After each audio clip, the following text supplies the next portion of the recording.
It's been quite a week for Peoria's Housing Authority. The CFO was terminated this week, and the announcement the CEO was resigning.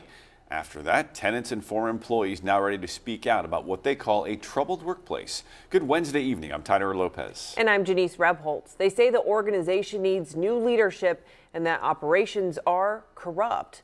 Liz Leib sat down with them and tells us more in tonight's top story. I don't care what color they is, do right by people. When you do right by people, blessings come.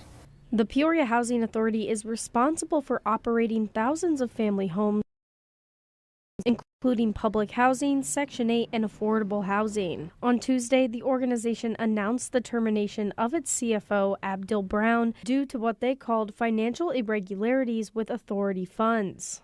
It's something that is now being investigated by Peoria police. Wednesday morning, they released another press release explaining that the CEO, Armika Crawford, had stepped down in early February due to an unrelated matter. Now, former employees and tenants are speaking out, claiming there were noticeable issues with the organization. Margarita Williams lives in an apartment complex managed by the PHA.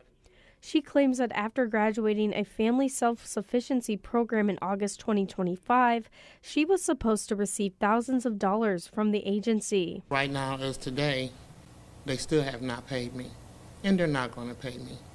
And I see why now. Williams says she was instructed to give the organization her bank account and then claims money was missing. She says Crawford told her last year that she was owed upwards of $18,000. I just pray this don't nobody else have to go through this when you already struggling and trying to make ends meet on a one fixed income. And they know this. A former employee who has chosen to go by the name Tate also claims financial mismanagement. She says River West apartment complex tenants have experienced years of maintenance issues, including people falling through outside wooden decks. Running any apartment, you're going to need light bulbs, you're going to need the necessity toilet handles. There was nothing there. And that indicated to me that the money was being mishandled. As a former employee, she also complained of inappropriate workplace behavior, like being asked for sexual favors by coworkers. I went through so much at that job that I moved out of town because I could not take it. I've never been at a place that's all they talked about. Another former employee says she believes money was mismanaged, preventing the housing authority from achieving its primary goal of moving families forward. She says she struggled to get anything accomplished for tenants, going to, quote, war for her families.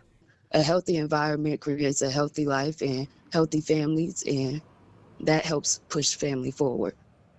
My experience wasn't the experience that I seen that they was actually helping push family forward. Williams and Tate say they want to see people from the Peoria community take over leadership at the agency so that they will understand the needs and care for the people they serve. They need to be held accountable. Anybody that's in federal and they doing wrong by people, and these are federal grants, you're supposed to do right. I think they need to do a clean sweep. The whole office, everybody that's in the office needs to have a clean sweep.